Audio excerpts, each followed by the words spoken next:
एक राजा था जिसका नाम रामधन था। उनके जीवन में सभी सुख थे। राज्य का कामकाज भी ऐशो आराम से चल रहे था। राजा के नैतिक गुणों के कारण प्रजा भी बहुत प्रसन्न थी और जिस राज्य में प्रजा खुश रहती है वहाँ की आर्थिक व्यवस्था भी दुरुस्त होती है।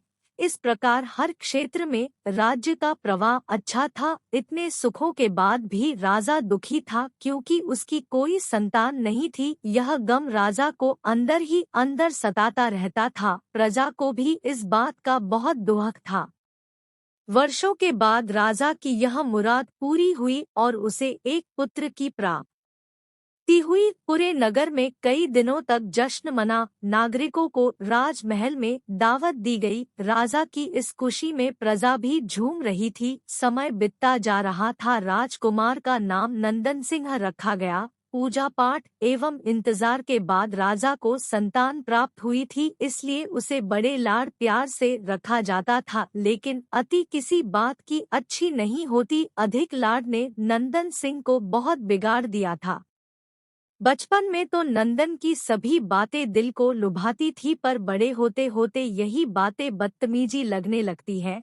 नंदन बहुत ज्यादा जिद्दी हो गया था। उसके मन में अहंकार आ गया था। वो चाहता था कि प्रजा सदैव उसकी जय जयकार करे, उसकी प्रशंसा करे। उसकी बात ना सुनने पर वो कोलाहल मचा देता था। बेचारे सैनिकों को तो वो पैर की जुती ही समझता था। आए दिन उसका प्रकोप प्रजा पर उतरने लगा था। वो खुद को भगवान के समान पूजता देखना चाहता था। आयु तो बहुत कम थी लेकिन अहम कई गुना बढ़ चुका था। नंदन के इस व्यवहार से सभी बहुत दुखी थे। प्रजा आए दिन दरबार में नंदन की शिकायत लेकर आती थी, जिसके कारण राजा का सिर लज्जा से झुक जाता था। यह एक गंभीर विषय बन चुका था। एक दिन राजा ने सभी खास दरबारियों एवं मंत्रियों की सभा बुलवाई और उनसे अपने दिल की बात कही कि वे राजकुमार के इस व्यवहार से अत्यंत दुखी है। राजकुमार इस राज्य का भविष्य है। अगर उनका व्यवहार यही रहा तो राज्य की खुशहाली चंद दिनों में ही जाती रहेगी। दरबारी राजा को सांत्वना देते हैं और कहते हैं कि आप हिम्मत रखें वरना प्रजा निस्सहाय हो जाएगी। मंत्री ने सुझाव दिया कि राजकुमार को एक उचित मार्गदर्शन एवं सामान्य जीवन के अनुभव की जरूरत है। आप उन्हें गुरु राधागुप्त के आश्रम भेज दीजिए। सुना है वहां से जानवर भी इंसान बनकर निकलता है। यह बात राजा को पसंद आई और उसने नंदन को गुरु जी के आश्रम भेजा। अगले दिन राजा अपने पुत्र के साथ गुरु जी के आश्रम पहुँचे। राजा ने गुरु राधा गुप्त के साथ अकेले में बात की और नंदन के विषय में सारी बातें कही। गुरु जी ने राजा को आश्वस्त किया कि वे जब अपने पुत्र से मिलेंगे तब उन्हें गर्व महसूस होगा। गुरु जी के ऐसे शब्द सुनकर राजा को शांति महसूस हुई और वे सहर्ष अपने पुत्र को आश्रम में छोड़कर राजमहल लौट गए। अगले दिन सुबह गुरु के खास चेले द्वारा नंदन को भिक्षा मांगकर खाने को कहा गया, जिसे सुनकर नंदन ने साफ इनकार कर दिया। चेले ने उसे कह दिया कि अगर पेट भरना है तो भिक्षा मांगनी होगी और भिक्षा का समय शाम तक ही है, अन्यथा भूखा रहना पड़ेगा। नंदन ने अपनी अकड़ में चेले की बात नहीं मानी और शाम होते होते उसे भूख लगने लगी, लेकिन उसे खाने को नहीं मिला। दूसरे दिन उसने भिक्षा मांगना शुरू किया।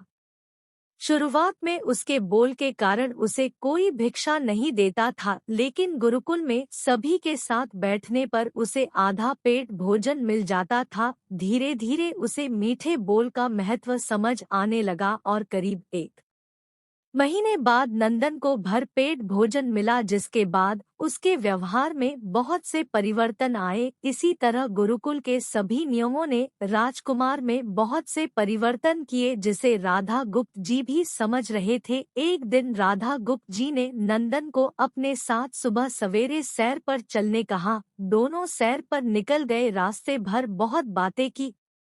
गुरु जी ने नंदन से कहा कि तुम बहुत बुद्धिमान हो और तुम में बहुत अधिक ऊर्जा है।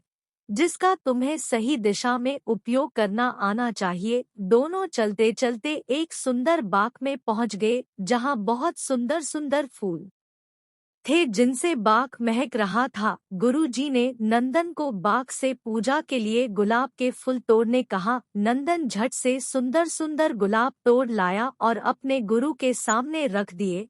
अब गुरुजी ने उसे नीम के पत्ते तोड़कर लाने कहा। नंदन वो भी ले आया। अब गुरुजी ने उसे एक गुलाब सूंघने दिया और कहा, बताओ कैसा लगता है।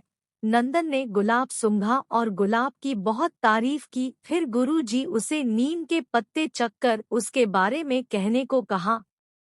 जैसे ही नंदन ने नीम के पत्ते खाए, उसका मुंह कड़वा हो गया और उसने उसकी बहुत निंदा की और जतर कतर पीने का पानी ढूंढने लगा और जतर कतर पीने का पानी ढूंढने लगा। नंदन की यह दशा देख गुरुजी मुस्कुरा रहे थे। पानी पीने के बाद नंदन को राहत मिली। फिर उसने गुरुजी से हंसने का कारण पूछा। तब गुरुजी ने उससे कहा कि जब तुमने गुलाब का फूल सूंघा तो तुम्हें उसकी खुशबू बहुत अच्छी लगी और तुमने उसकी तारीफ की, लेकिन जब तुमने नीम की पत्तियां खाई तो तुम्हें वो कड़वी लगी और तुमने उसे थूक दिया और उसकी निंदा भी की।